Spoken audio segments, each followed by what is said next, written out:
Hi there, thanks for downloading the latest episode of the Fantasy Animation Podcast. You can find out more at fantasy-animation.org, as well as via our social media channels on Twitter, Facebook and Instagram at FanAnim Research, FANANIM Research.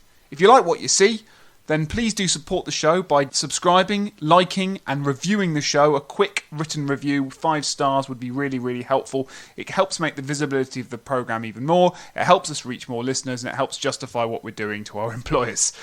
So please take a minute out of your life to help the show. It would really help us create more content for you. Otherwise, sit back, relax and enjoy the latest episode.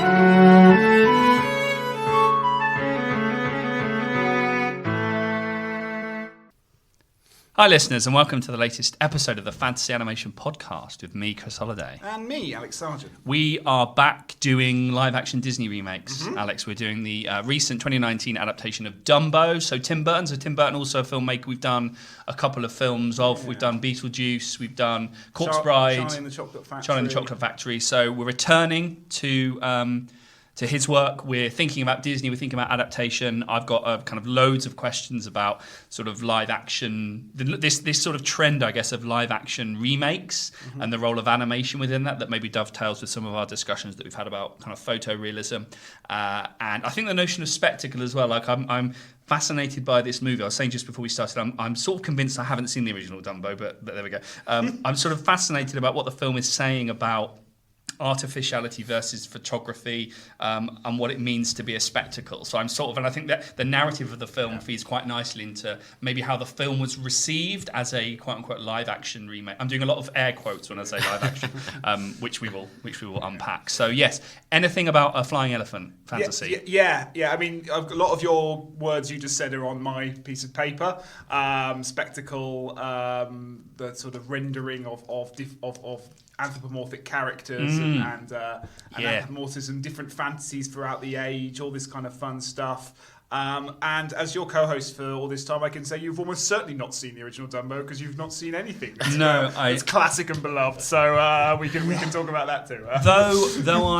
So I did a bit of reading and tried to sort of work out how much this was a direct kind of remake. A lot of air quotes, a lot of remake live action. But I'm really excited to talk about it with you, and more so, yes, I think it's fair to say, with our very special guest, who is Chris McKenna, Associate Head of Creative Operations at the Moving Picture Company. So they kind of work in visual effects, CGI animation, motion design for film, TV, and the advertising industries. And he was also previously head of animation and technical animation at the company. Now, his work includes not just the recent adaptation of Dumbo, which we're very grateful to him for coming to us to talk about today, but a veritable feast of big screen blockbusters and franchises. So looking at your IMDb, I can see Terminator, Genisys, Spectre, Bond reference out of the way.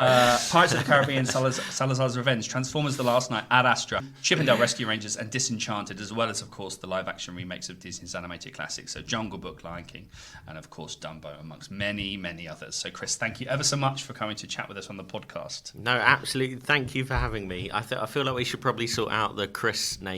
Like maybe I should be number 2. Chris number 2. You can be take number that. 1, Chris. Sure. The other one. Okay. I know I'm not. That's fine. No, 1.5.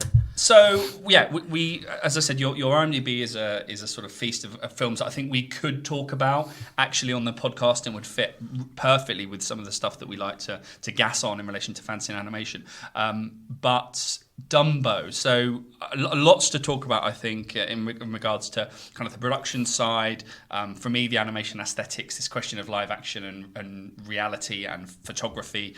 So Dumbo, how did you come to work on the project? How did it come into your life? Yeah, well, Dumbo, huge, right? Like, such an iconic film as well. Like, so proud and happy that I got to work on something as major as that, and something that is kind of born into our psyche almost, right? I mean, everyone knows Dumbo, and almost everyone. Apparently not me, but yeah. But no, I felt like I'd seen it, and I was sure I'd seen it because of the the music and the. Yeah, you're right. Yeah, and you kind of point out things that are that must be Dumbo, but actually you're not quite sure.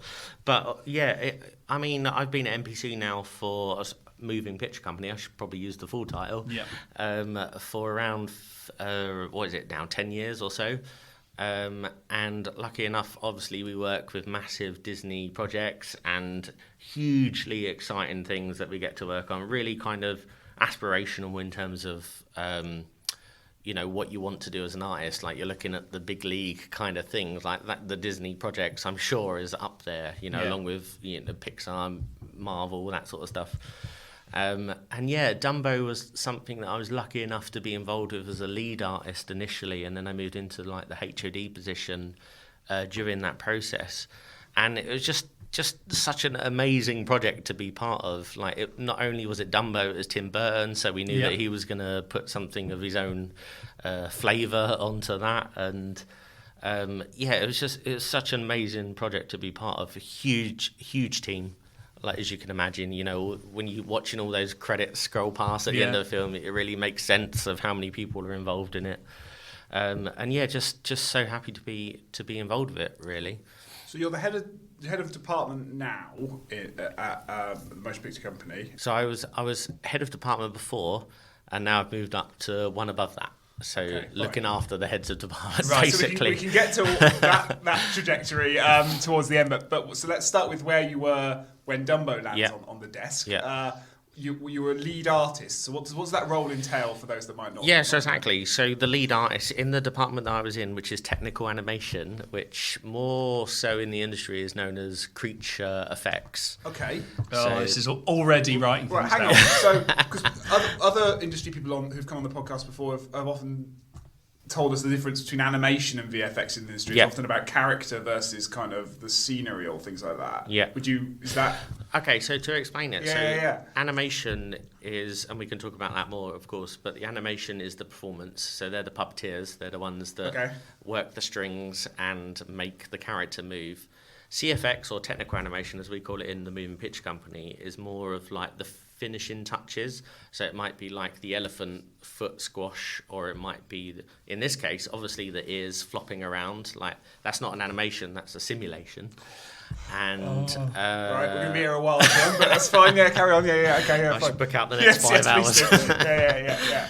And we do all that kind of like costumes on characters. That's the kind of CFX tech anim department, basically. And I'll use CFX because that's what is more commonly known, but in NPC it's tech anim. Yeah. So CFX is in creature effects. Creature effects. Yeah. Right. So you're a lead artist in the creature effects department. Yeah. So this is gold dust for you when you hear that Dumbo. Exactly. Yeah, fine. Yeah, well, exactly that, because you think about Dumbo. What do you think about Dumbo? You think about the ears.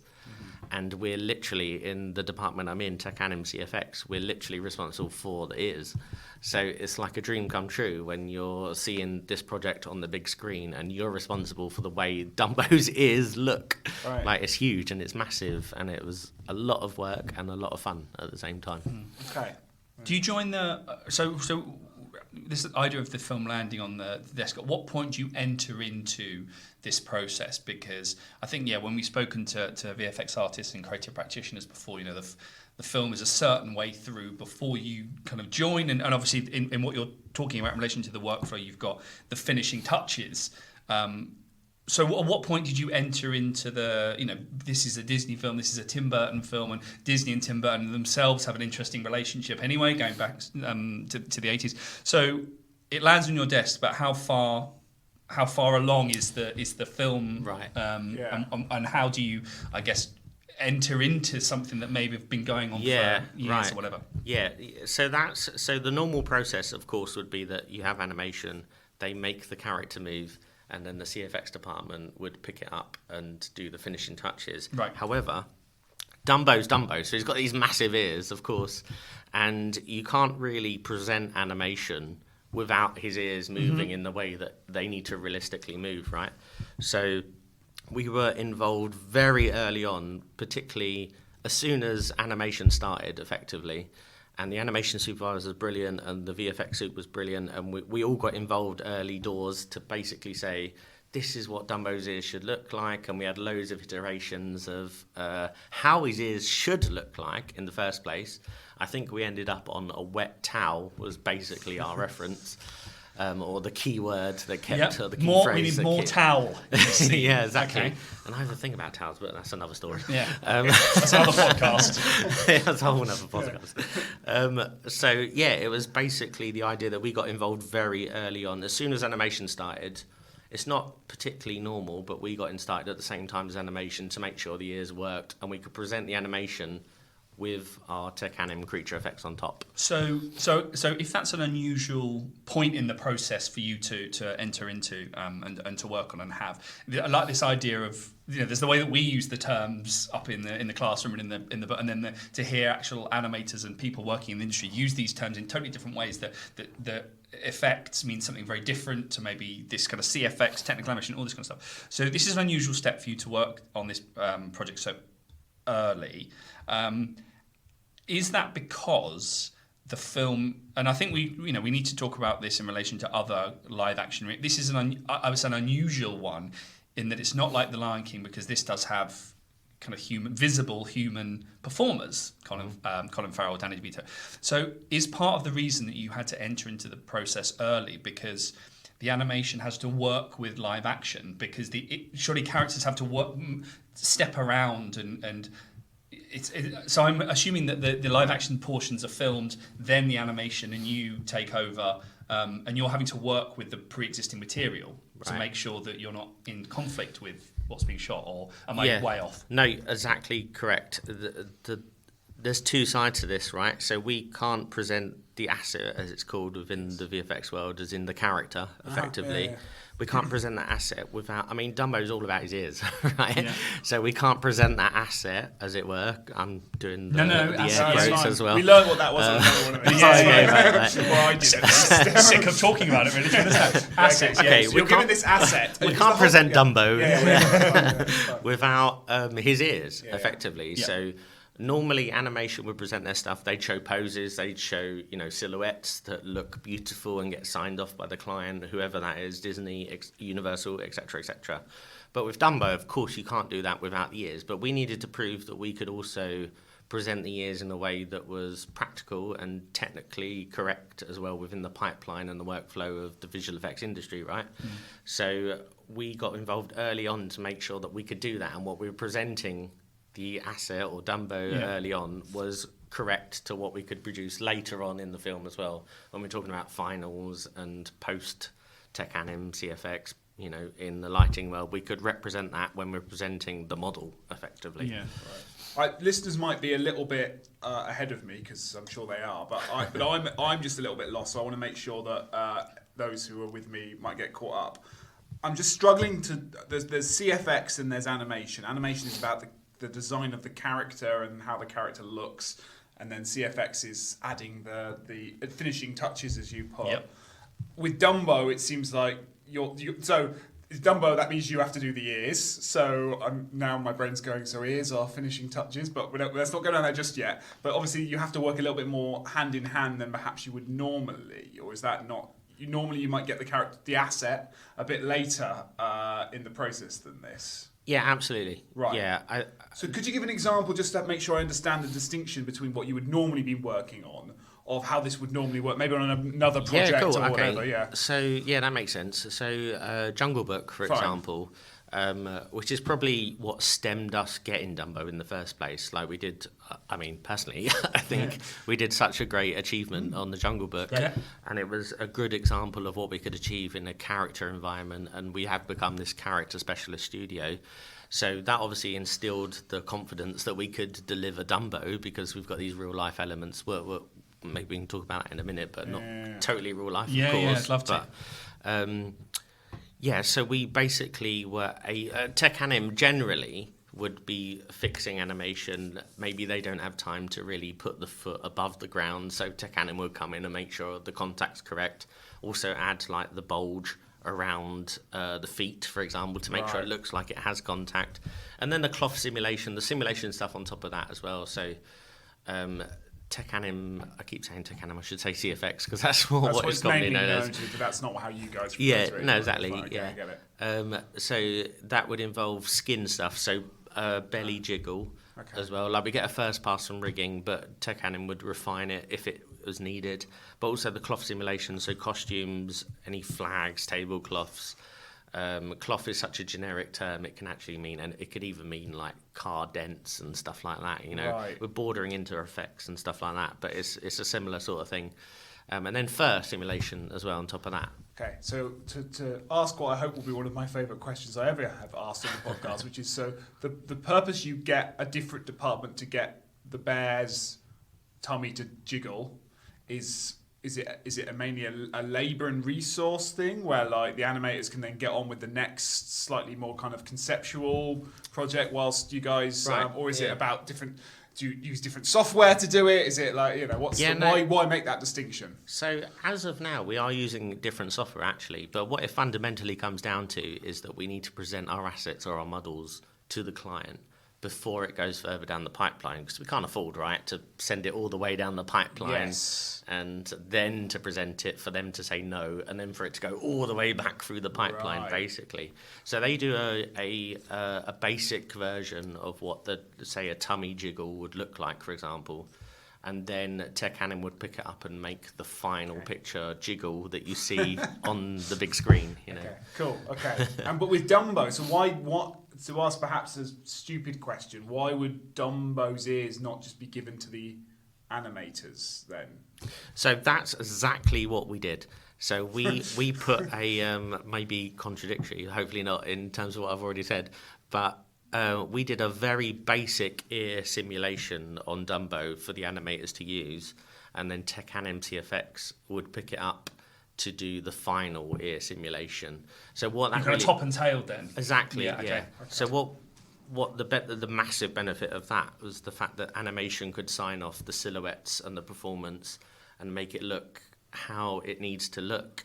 And then the Tech Anim department could do the intersections, the fixes, the dynamics from one pose to another, trying to make it look as realistic as possible, but within the realms of what animation had already signed off, basically. Cool, great, that's really helpful. Does that make sense? Yeah, it makes a lot of sense, yeah, thanks. Okay. Yeah, even to me, and that's an achievement. So I think this is a good opportunity to talk maybe about the identity of this film as animation, and in relation to live action, because we're using these terms like technical animation and CFX and simulation and a lot of these Disney adaptations or remakes, live action remakes, certainly for us as academics, we sit and look at them and go, well, they're not animated, they're not live action, they're animated. And we need to kind of intellectualize some of these ways that these labels are being used to talk about live action remakes when there's quite a large proportion, and in some cases they are entirely animated. And I'd love to get your kind of thoughts on that. But my thinking for this, there was around, I think it was Lion King and Frozen 2. So Frozen 2 was celebrated as the highest grossing animated film of all time. Then Cartoon Brew ran a piece that was sort of saying, well, actually, Frozen 2 is still $330 million shy of the animated feature that currently holds the all-time record, the 2019 remake of The Lion King. Now, I have been interested in this and wrote a very short blog post for the Animation Studies blog, which I'll stick on the blurb for this, which is about the kind of industry discourses that situate things as animation or not animation, the way in which Disney would consider these films to be live-action remakes versus the way that we would understand them as, well, this is entirely animated. Now, of course, as I said, Dumbo is very different to The Jungle Book and The Lion King, because Jungle Book and The Lion King are entirely animated, whereas this film has that kind of hybrid kind of element. So I'd love to, so this is an area that I'm interested in, and would love to get your thoughts on this debate that I guess we're having over in these university classrooms, whatever, about live action or... Yeah, right. I mean, a huge question. Yeah. We got time. Come back to the towels, don't worry. Yeah. No, but I think... Is it time for a break? That kind of disconnect between the way that one would freely use a term and actually to the industry, people from the industry talk about actually for us it is a live action film because we are trying to replicate live action. Yeah, absolutely. I mean I agree with you, and I think the classification of what the film comes under is totally out of our hands as well. You know, it's for the clients to decide where it ends up, and also what the award company decides that it should end up as, right? So, I mean, for us, we're more about focusing on what we can do to generate the best quality from what we've been asked, and what they decide to classify it as in terms of award ceremonies is totally up to them and totally out of our hands. Like, we couldn't even, pitch that it should be something. Sure. You have your own terms to describe these things that help you within the industry. They have their own terms to describe it. Yeah, exactly. Yeah, and the two aren't necessarily the same. I mean, I'm on the front line of creating these films, right? And so the artists are creating the best art that they can. They're not even thinking about what category it comes under, what award it might win in the future. Obviously, we're always seeking to make the best possible version that we can. Yeah. But yeah, we're literally not thinking about awards. To make that into a slightly more, practical question of kind of how this works on set, then, which is on set. Or not on set. That's exactly kind of the question I was sort of trying to get to, actually, which was, so Jungle Book, Lion King, you're giving you're doing more of the effects, more of the animation there. You've got more of a, for want of a better term, blank canvas to work 100%, with. yeah. I'm assuming you are committed to some sort of photorealist aesthetic, but that's all holistically contained within the computer. So that's one challenge. How do I make a computer look like a camera? Yeah. With Dumbo, you've already got live action footage that you've got to match it to. Yeah. So does that change the process? Does it make it harder, or does it make it easier, or is it just different? Dumbo is slightly different, whereas the Dumbo character, for example, right, big blue eyes, like these huge, over-exaggerated eyes. So the reason that, for those that have watched it will understand, of course, that the locations that Dumbo's set in, the Medici Circus, everything is not based on hyper-real locations, right? It doesn't look real. It's very exaggerated lighting and exaggerated locations. And the reason for that is to get the balance between how Dumbo looks to... It's a balance between realism and... what's the word I'm looking for? But it's a Tim Burton film, isn't it? Exactly, I mean, even it's stylised, it's gothic, it's so much so. Even the skies alone, Tim Burton put a lot of effort into making the skies look how he wanted. And I mean, I'm sure, hopefully, people will listen to this and rewatch the film and see the skies alone are an artist's canvas, in everything else. I think one of the first scenes where the character looks up at the sky and sees like this beautiful skyline, and you'll notice that for the first time, and then throughout the rest of the film you'll notice these skies have this same artist's interpretation throughout all of it, and it really looks like a artist has painted it rather than something that we've filmed and added in. So yeah, Dumbo has this weird kind of I mean, I'm sure you know about the uncanny valley thing, but it's like we're trying to get past that and we've created a character, but we're creating a character that works in a real life situation, but also works with these stylized sets and stylized skies and everything like that, which is obviously what Tim Burton's all about as well, right? Luckily for us. Because I wrote down, okay, so the character design, one of my questions is, okay, so the character design is slightly tweaked to be caricatured, which makes sense. There's a lot of history of a lot of, I suppose, industry discourse around computer animation is that retreat that one makes from realism. You take us, we want the water in Finding Nemo. I want you to believe it's water, but we want you to know that it's computery. Yeah. So there's a kind of retreat, which kind of question. This was my MA thesis back in the day. Actually, no, it was my BA thesis, even further back. This sort of kind of realism always being an aim, whatever that means. But I wrote down, so it's kind of a photoreal caricature. So you're sort of, as in the way that the light and I suppose the way that the character's behaving, it's the suggestion that it's supposed to be pro-filmic. Right. And that light is coming in and is on stage and live. Yeah. But the actual object itself, it's like the textures on the on the Monsters of Monsters Inc. That is real hair, but it's on a monster that's not real. Yeah, so there's a kind of push-pull within a particular character. The object may be caricatured, but the filming isn't. Yeah. It's meant to look like Exactly. the caricatured object has been filmed. Yes. Exactly. So it's a stylized approach to telling a story, right? Yeah. So we're not looking for hyper-real, and Tim Burton's approach was never hyper-real. Yeah. It was always an expressionistic look at Sure. how it should be, but with the ability to make it emotive enough that you have the subtle. Well, I mean, Dumbo, for example, is he doesn't talk, right? Yeah. So also you've got this very small area of being able to tell the story, which is the subtle motion of like an eyebrow or an eyelid moving, or and that was part of the fun as well. To be fair, like that was how do we tell his emotion in such a subtle range of movement. And is that easier to do in a film that has live action performers in it to have those sorts of reactions between characters?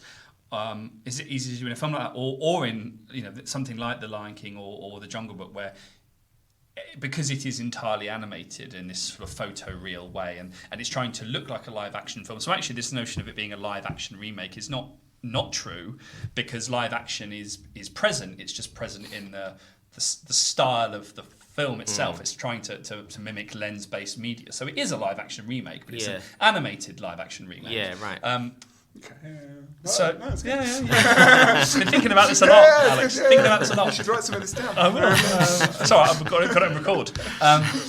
So it's an animated live-action remake, but you're trying to match up the way the human performers in this film with, and almost make it like, it sounds obvious, but they're sharing the same space. Exactly. So is that more difficult to do? If you're animating Dumbo's eyes and ears, you're trying to make that character feel three-dimensional, as if on set with Colin Farrell. Yeah. So is that more difficult to do when it's hybrid or when it's not? These different kinds of movies, I think, are really striking. Definitely more difficult. Yeah. Right. We're trying to blend. I mean, on the surface, right, the final result is we're trying to blend a character with real people. So obviously, if we over-exaggerate, if we go too far, then it doesn't work. It doesn't work with real people that look how they look and look in this, and the small nuances of people that. The facial expressions that people make, like you need to try and portray that within a character that blends with those. Something like Lion King, for example, which is full CG. Yeah. Slightly more easier because obviously you've got the ability to nothing to compare it with for the person that's watching it. And one of our like superstar visual effects supervisors said that people watch films. It's like they have a hot meal, like they consume a hot meal, and that's it, and they just appreciate it. And it's the same thing. Like you look at what you look at, but you don't necessarily notice everything. And visual effects is all about, the best stuff is stuff that's invisible, right? So visual effects artists should be prepared to make sure their work goes unnoticed. Right, interesting. Because that's the best version of visual effects. Yeah, but it's funny because if it's more difficult in this hybrid world where Colin Farrell has to act and interact with tennis ball on a stick, these kinds of stories that one hears, the labour that the artist, the performer has to go through because they're acting to nothing. Finally, you have to make that seem harmonious and coherent. At the same time, people watch a movie because they want to see the spectacle of an animated Dumbo. Yeah. So again, you're in this weird position of going, well, I want to believe. It goes back to the conversations we've had about Who Framed Roger Rabbit. Like, you want to believe that they're occupying the same space, but it's sort of really important that you know that they're different, because we know Dumbo can do something different because he's not Colin Farrell, and the film plays with that at the very, very end by having a character dress up as a flying elephant. Yeah, right. And it's like, well, that's the other version of this film. Well, and there's loads of lines, aren't there, about like illusion and belief and these are fake and all this. It's much more prevalent in this version than and that feels to be part of the same thing, almost like it's in the movie, isn't it? All this kind of stuff. So is that, because that's really interesting that the film is quite it's about animation. Yeah. A lot of these, we end up saying that a lot.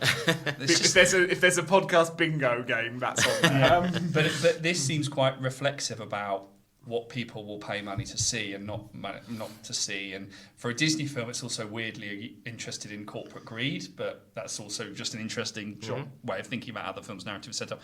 But there is a kind of reflexivity about you're creating something that people will pay money to see in the real world, and in the film, it's supposed to be the thing that people are paying money to see. So it's a very interesting, this idea of spectacle and... I think that probably brings it back to the emotive response of the character, right? Like how drawn you are to that, which is a very difficult balance. Yeah. Again, like bringing it back to Uncanny Valley kind of situation. Like Dumbo, we took ages to make sure it wasn't too far away from realism, but also not too far away from the character that needed to be portrayed, right? Which is probably drove some of like the sets and some of the creative choices around lighting and stuff like that as well. How do you work that out? Is it just intuition, rewatching, things like that? You know, it's literally part of the process, hundreds and hundreds of looking at different versions of Dumbo. Like you'll notice on the final Dumbo, we have very little hair, which baby elephants have quite a lot of hair all over them. But actually it looks quite ugly. So obviously we'd need to get rid of that because it's not appealing. It's not, you can't really attach to it as someone that's watching it and wants to like dive into the story. And these big eyes are something that really help for a character that doesn't talk. Like the big eyes are key in terms of telling the story, right? They're also key because the third problem, well, there's about 80 problems we've already identified, but the 81st problem I suspect you have is that the other thing you're trying to recall somehow is the original I was going to say Dumbo. Definitely. And as soon as Dumbo in this film appears on the screen, there's lots of this in the movie of like songs from the original appearing in another guise that remind you of the original. Well, as soon as Dumbo appears on the screen, it achieves that effect of it's Dumbo, but it's not Dumbo. It's real Dumbo. So did you have the original in? Did you have any kind of sense of 100%. that as a thumbprint in the background? Yeah, I mean, we did a screening with all the artists to make sure they watched the original Dumbo, that everyone was on board of I'd knowing love to what have gone to that. just to see the and that's just the base. The supervisor would talk about what it comes from, what the history of it, and obviously working with the clients to make sure that we get something that is portrayed in a new storytelling way of doing it, right? Because Tim Burton has a very specific way of telling his stories, so we need to adapt that. But you'll notice to talk about animation specifically, every shot has a very unique animation style to it as well, right? And I guess that comes kind of down to the animators that work on it, of course. Like you'll notice, you'll recognize a shot from the animator that worked on it effectively. You'll notice their style and that sort of thing. And that's part of the charm, because you're putting yourself into that character, and that's the way it should work, right? That's how the storytelling is born. It's from the storyteller being, in this case, the animator of Dumbo. I really want to do at least half an hour on why the ears are like towels, but what you just said there really was interesting, and just wondered if you had any response to what I'm about to say, which is that's really interesting what you said. So you can recognise, I think we've heard other people say this actually, that you can recognise from individual shots who might have worked on it. Yeah. So to one extent, and there's something I'd love to be able to do that, and that sounds really good. And then you've got that the artist is there. Chris talks a lot about kind of the history of animation being the kind of recognising the hand of the artist at play, right back to kind of Gertie the dinosaur. Right, I'm stealing all his ideas now. I haven't got listeners will know. Yeah. Sure. So that is definitely one of the charms. At the same time, you said that the perfect effect is invisible, and the labour is not. So I don't know, did you have a... No, true, yeah, I'm probably talking on a double-edged sword there. I don't think you are. I think you're talking about two different types of... Exactly. Yeah. So visual effects that is beautiful and can be sold as... it's not double-edged. It's the same sort of thing, really, because you're looking at Dumbo, he's not a real elephant. He's got these big blue eyes. Mm-hmm. Like, if you took a minute to take a breath and looked at the character, you would know that it's not a real elephant, of course. But it doesn't matter. You consume it as an emotive character, and you're drawn to the performance. And that's where the real talent and skill lies, when you can create a performance that the consumer, whoever that might be, the audience, is looking at that character and is drawn into it.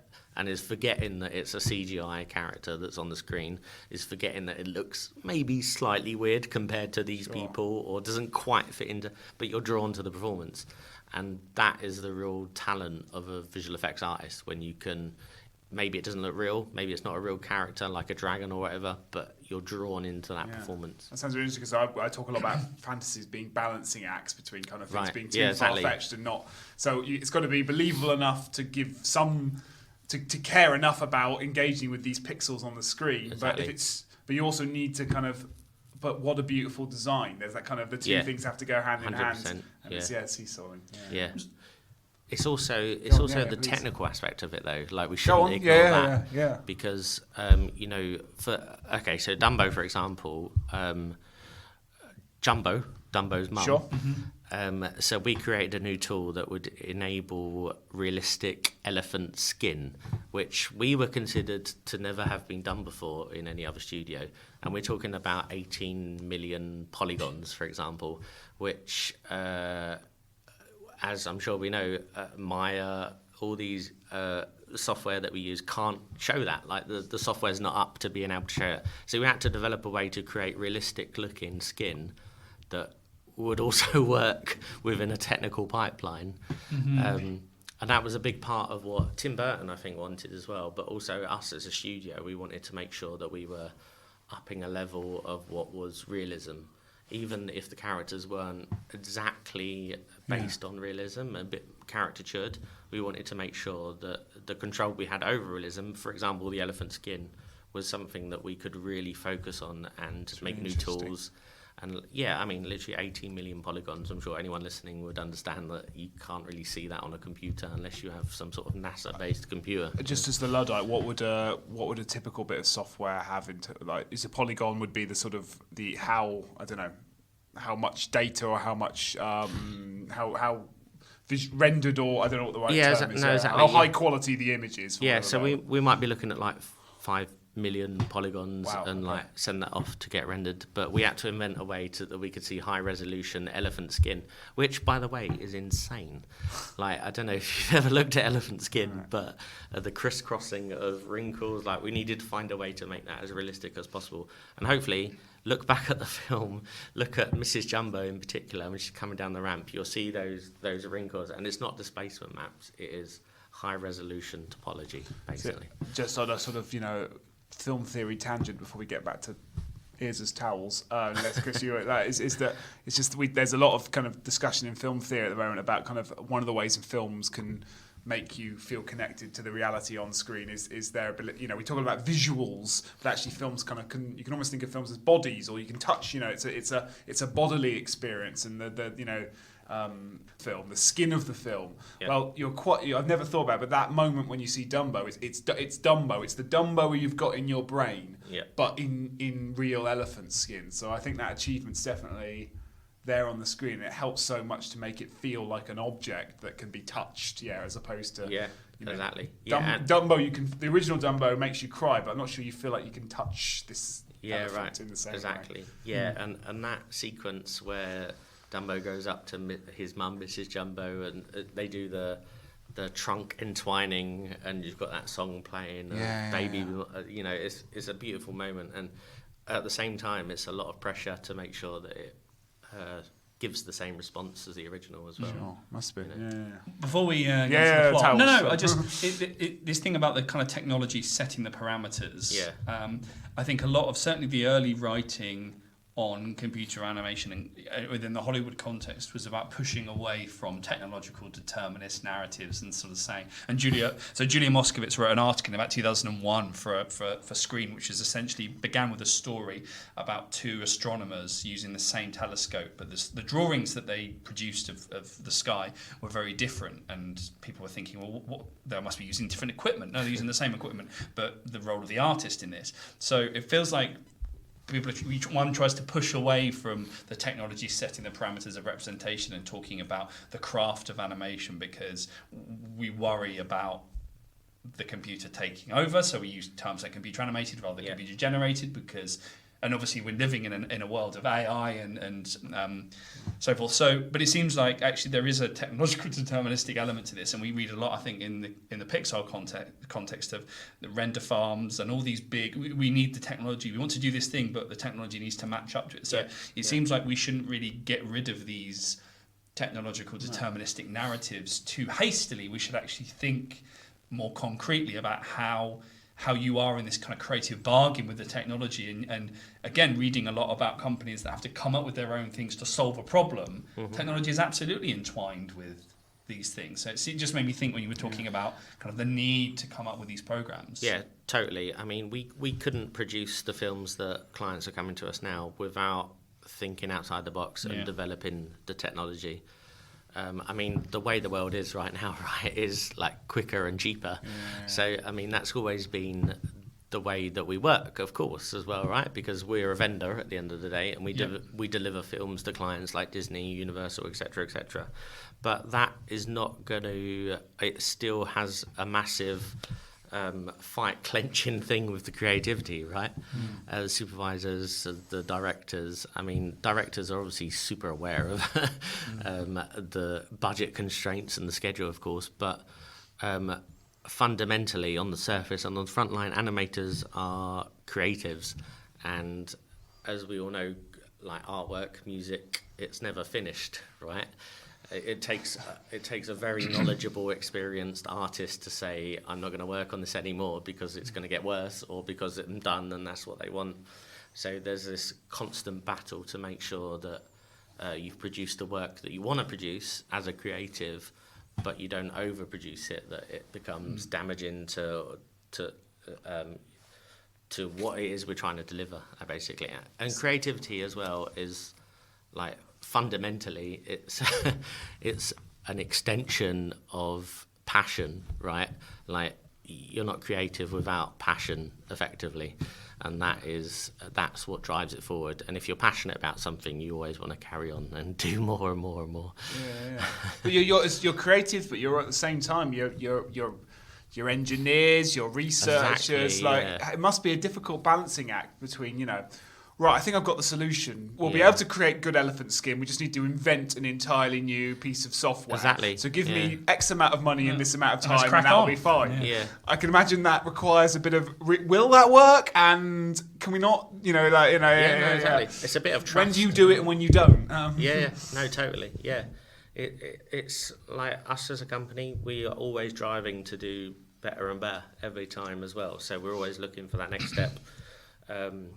But yeah, I mean, we have a lot of faith in the people that work with the software team are amazing, the R&D team are amazing. So we develop these new tools in order to create the films that we work on and to deliver what the clients are looking for. So we have a film like Dumbo that is being positioned. Okay, so it's a Disney film. It's being positioned or will be positioned as a continuation of live action remakes, let's say Maleficent, Cinderella, Jungle Book, Beauty and the Beast, and then of course looking forward Aladdin, which we've done on the podcast, and Lady and the Tramp, of course, and Little Mermaid, which is to come.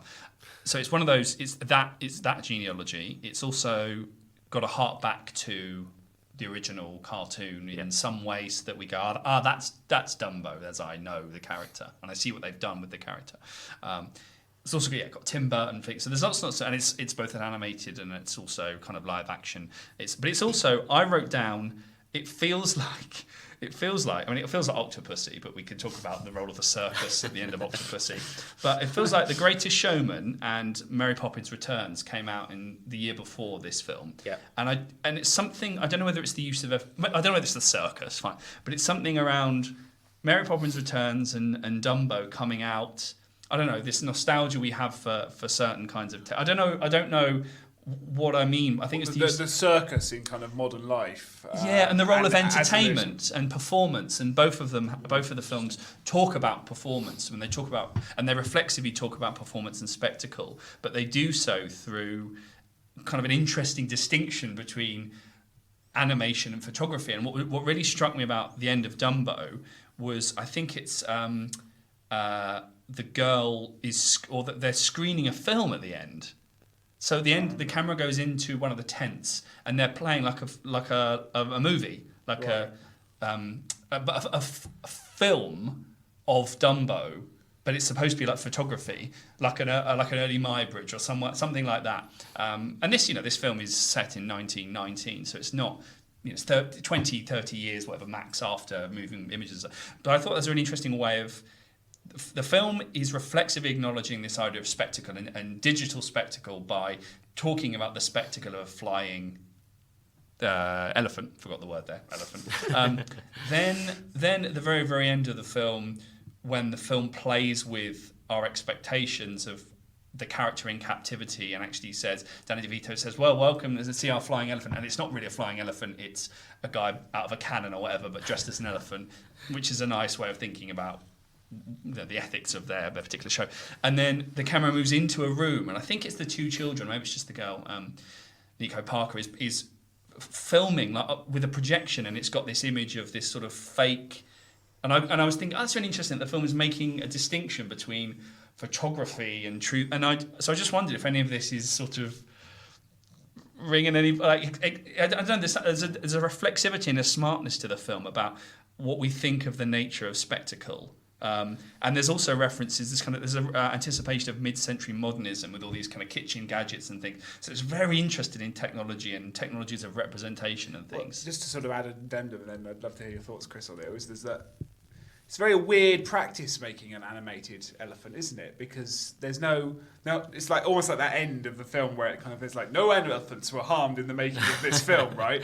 I don't know how many elephants you hung around with. I'm sure did you go to London Zoo? See we some did actually. Yeah, good. Yeah, fine. So we looked after him, by the way. Sorry, we looked after him. Yeah. No, so yeah, exactly. So you have to be for a film that's about elephants in the wild or about organic life. Your work is, I'm picturing it, it's computer-based, I suspect, it's office-based, it's desk-based, it's very inorganic. Yeah. But you have to be really, but you spend months of your life thinking about elephants. Yeah. Yeah. So it's just, there's an interest, like what Chris is saying is kind of what you do, right? That's very true. And, animation will sell themselves to the character that they're portraying, right? Yeah. And they'll go home and they'll shoot reference, as I'm sure everyone knows.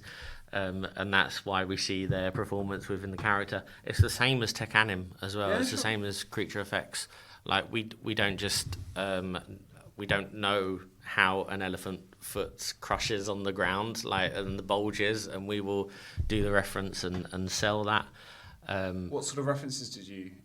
Everything. I mean, yeah, what you said. We did go to the zoo. We Octopussy? No. Watched Octopussy. Yeah. Love that film. Yeah. We just watched the original Dumbo. That was another. I think that kind of Yeah, sorry. No, I was going to say that reflexivity. Then when DeVito's, he's kind of talking to the camera when he's talking to us, and it felt a very interesting way for the film to acknowledge almost that it's an effects movie. Right. And it's also about exploitation and labour, and so that felt a really interesting way to kind of almost break the fourth wall and sort of address the audience in terms of the nature of spectacle, really. There's a huge amount that Disney do as well to represent the original, right? I mean, Tim Burton is a very good example of someone that wants to create his own picture and his own passion in something that he does, and every film is different, right? But he's got his style. So we were obviously aware that we needed to create something that's slightly different, something that was expressionist as well in the first place, but it was always going to hark back to the original. And films that we've got coming out in the next, which I can't talk about, but there's still even specific characters that will say this actually represents the original as well. And I think that is so important as well. We can't ignore this is not a remake, it's a retelling of the original story, right? So you can't do that without acknowledging where it's come from. Yeah, I mean, it's not even, in this film in particular, right? It's not even a retelling. Like it's a new take on a character, right? Yeah, exactly. In the Dumbo universe. Yeah, it's extended. Yeah, Dumbo extended universe. Oh no, Dr. Dumbo. Absolutely, yeah, right.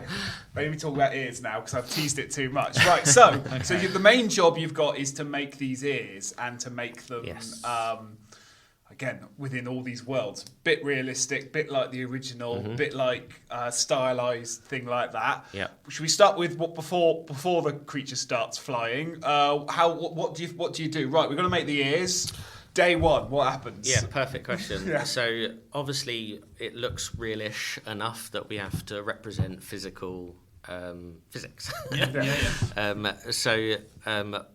And it harps back to, it's not an animation, it's a simulation, basically. So what we do is we program all these things into the computer that says, this is what the gravity should be doing, this is what the drag should be doing, this is how much the friction across the ground represents, and all that sort of thing. And then we run out a example of that, and the computer does all the work, obviously, or not all the work, that would be unfair for the artist. Sounds like quite a lot of what we've already described, to be honest, but yeah. And then we see what that looks like. If that doesn't work, then we do another, because what our challenge, of course, is that the software is based on real world physics, so gravity, drag, etc., air density. But of course, it's just a computer. It's just a simulation. It's just someone that's punched numbers into a computer. So it's not actually real world physics. So we can change that a lot, and we can dramatically adjust that to make it look artistically how we want to do it. And that's the difficult thing. That's the balance. So what numbers are you feeding in? Are you feeding in, is this a already existing piece of software that deals with just objects in the world as it is, or are these things you've gathered from measuring elephants' ears at London Zoo, or no, you're right. Yeah, so for Dumbo, for example, we use Maya N-cloth for the ears, which is a simulation tool that we can do the physics based on. So we use their settings initially, but of course we've been doing that for years. So we have our own in-house settings that we plug in that are very similar to real-world physics, and then we just look and see how it looks. Right. And then how did it look? Well, obviously there was a few iterations. I'd love it if you went, and then we thought, that's perfect. We're done now. I mean, that's the dream, of course. Yeah, sure. But what the real challenge is the art direction based on what is real world physics, right? So what looks real doesn't necessarily look good, etc. And it's finding that balance, particularly between something as creative as Dumbo. Like the ear silhouettes are huge.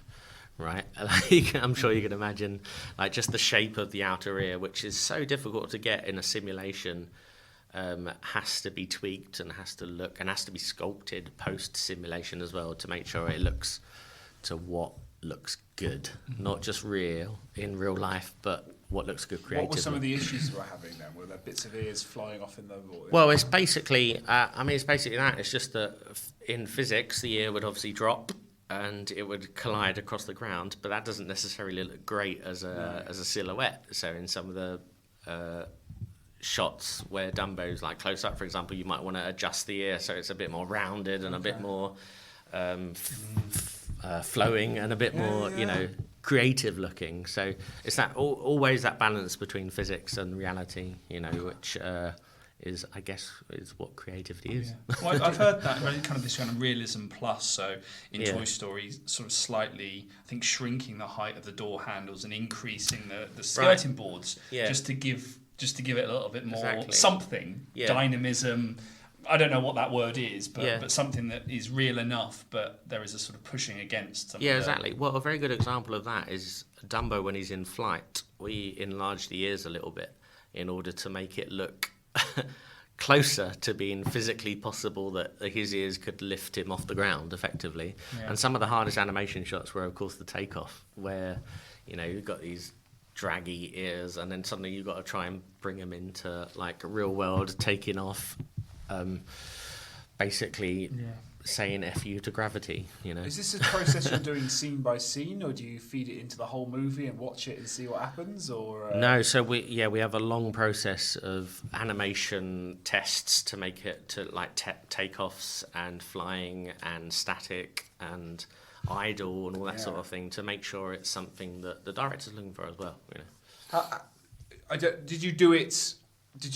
I don't know, in my head, the easier challenge is how do I make an elephant with big ears just look like an elephant with big ears whilst wandering around a circus on the ground? Then the real challenge is let's deal with the flying stuff later. But did you just, everyone was working on different bits at the same time? Yeah, I mean, there was a huge amount of crew Yeah. And not only that, you've got children sitting on his back as well, which you'll notice, hopefully, in a lot of the film is the real actors as well. We very few shots that we did full CG children sitting on Dumbo's back, and that was on the back of, ironically, months of technological advances to make sure that we could film the children in the right camera movement as what Dumbo was doing in CG, effectively, which obviously we're very proud of.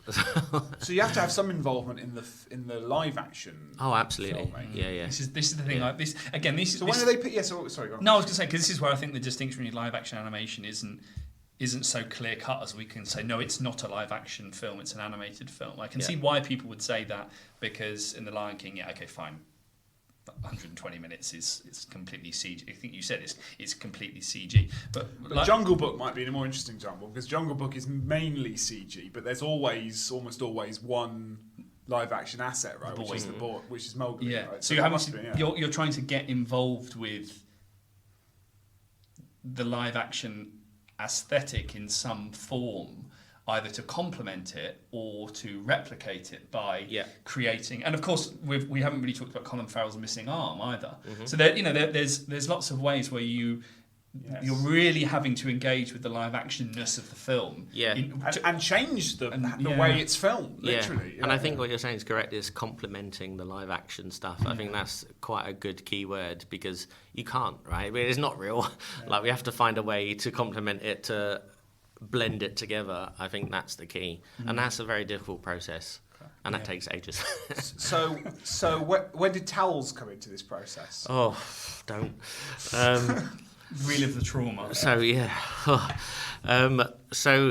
mean, throughout the whole time, I think it's more from our visual effects supervisor, Patrick, who is amazing, by the way, just to give a name drop, Patrick Leder. He wanted the ears to look like a wet towel scenario. So Dumbo should always have this idea that the ears are getting in the way. And if you imagine a wet towel, it's like, oh my God, horrible, you want to push it out the way, sort of thing. Exactly. Yeah. So we put that into the physics system, and of course it doesn't naturally come out as a wet towel, so you have to play with the physics to make it look like it's that kind of material, effectively. That took a lot of iterations. What do you mean you put it into the system? I mean, again, it kind of goes back to. What do you mean? How do you put a wet towel into the system? I don't like. Just from my it's voice activated. We just say wet towel. Yeah, cool. Please, wet towel mode. Did you wet trowel? No. Hey Siri, wet towel, please. Fix that incognito mode, wet towel mode. Exactly. So, I mean, that's part of the fun and part of the process, is that we have to find. Literally, I said, "Hey Siri," and Siri's gone. I'll turn that off. Welcome to the world of AI. So we had to find a way within the physics system that we could replicate a wet towel. So that might be increasing gravity, increasing drag, increasing air density as well, because maybe it doesn't move through the air as much as possible. I'm using physics based on the system that we use, but actually it's based on how it looks overall. So however you can cheat the system is the way that where the artist comes into it, the artistry comes into it, effectively.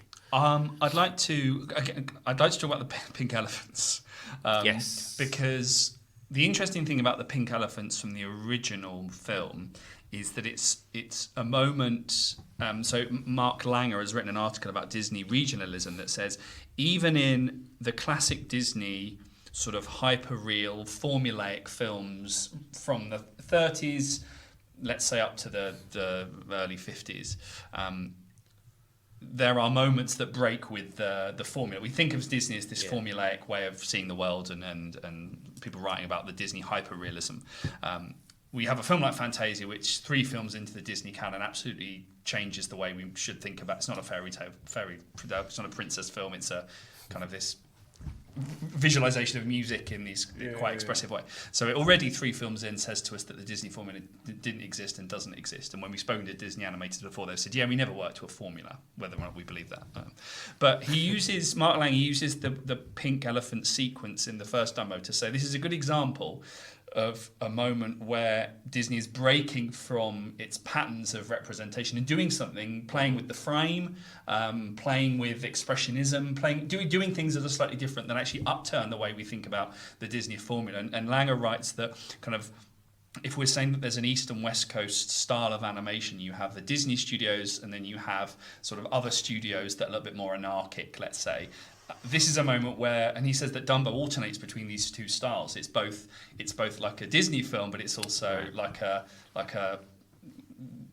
woodpecker film, I forgot the name of the character, not Woody Woodpecker, but like these old characters that are a little bit doing something something slightly different.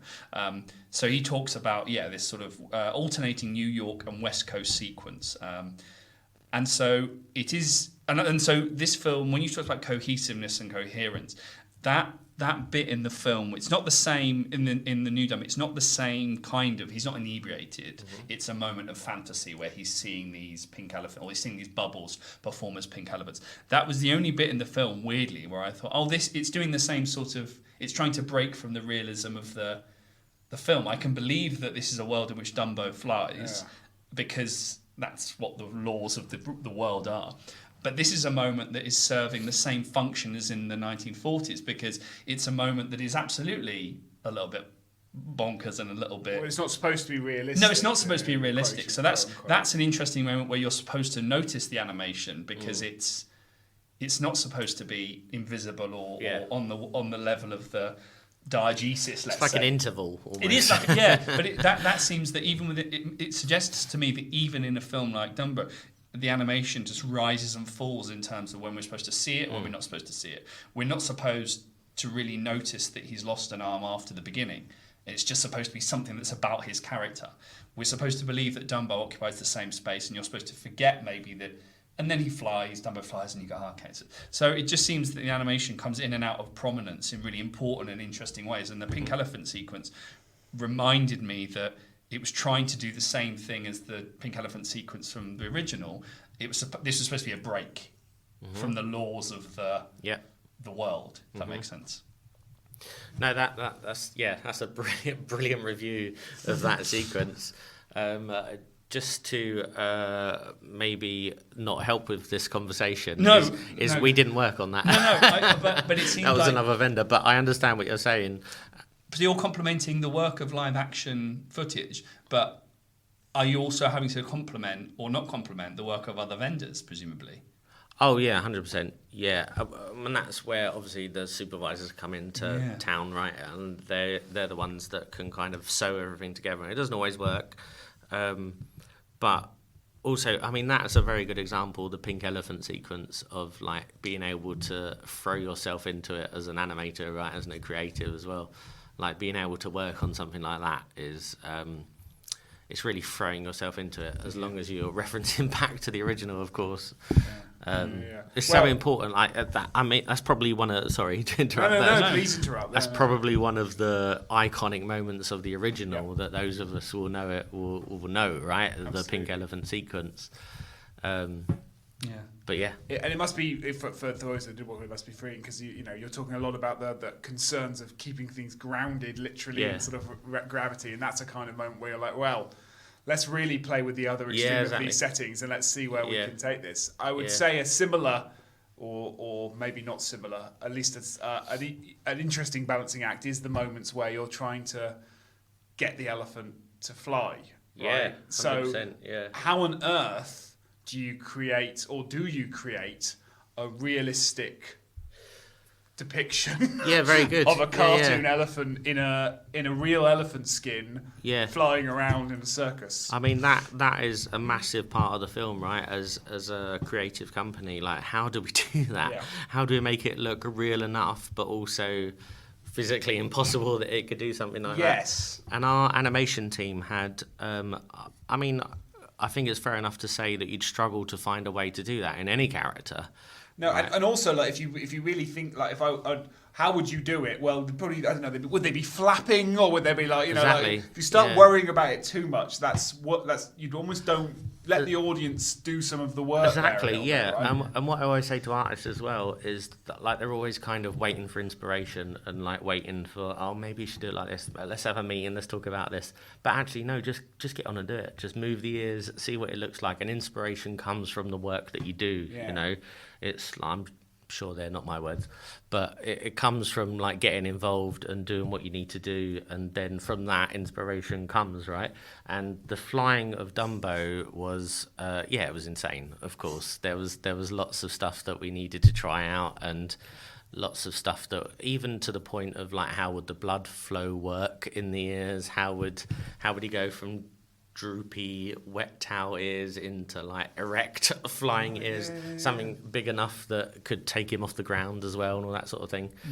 And yeah, it was just a case of trying stuff, and that's really where I think visual effects animation, a lot of people, particularly Disney, maybe people are consumed with the idea that they're told what to do, but it doesn't work like that. You need to try stuff, you need to try it out, present it, see if they like it, put it back in your own format, retry things, and that's really where the artistry comes from it, you know. And the worst I don't know if the worst is the right term, sorry, but the enemy to creativity is artists that doubt themselves. They should just try stuff, you know. No one knows everything, particularly in the animation world, right? Yeah. You just got to try stuff, see if it works, and who knows, it might be something that is creatively accepted, or the silhouette looks beautiful, and you just never know, because it's interpretation, right, as well. So it's something that you need to try to get involved with before. Make the mistakes. Exactly.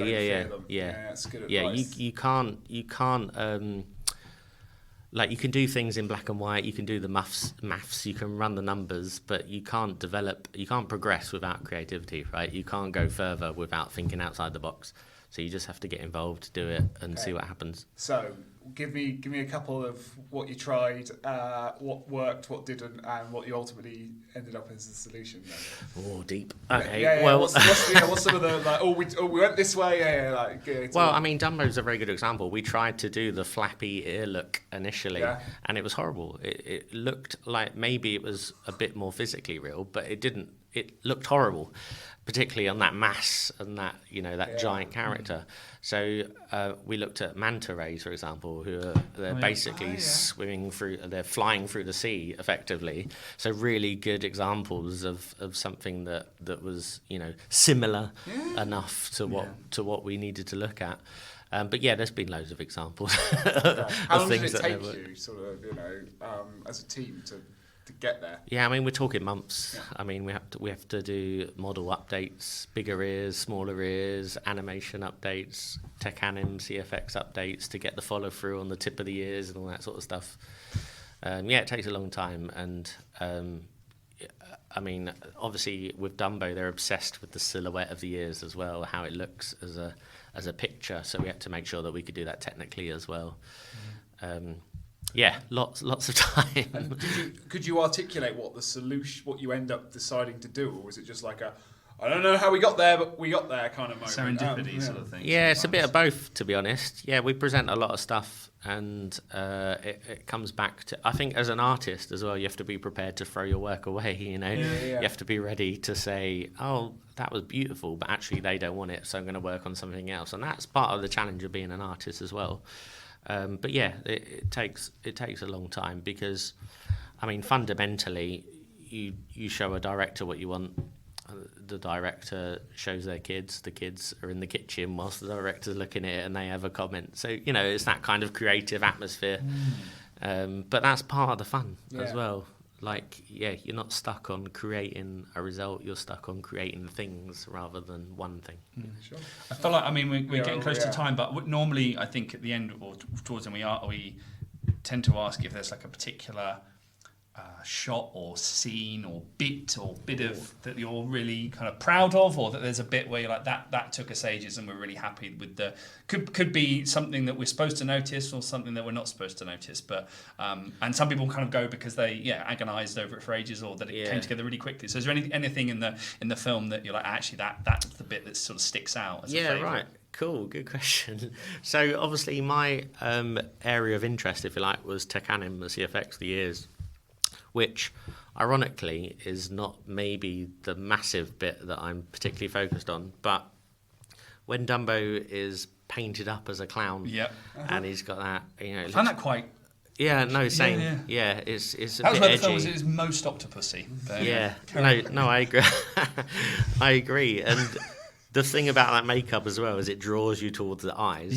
So suddenly you're very in touch with that character, and then he trips over his ear, and you feel sorry for it. Whilst the whole story of that is that everyone's laughing at him, and he's tripped over and he's Dumbo.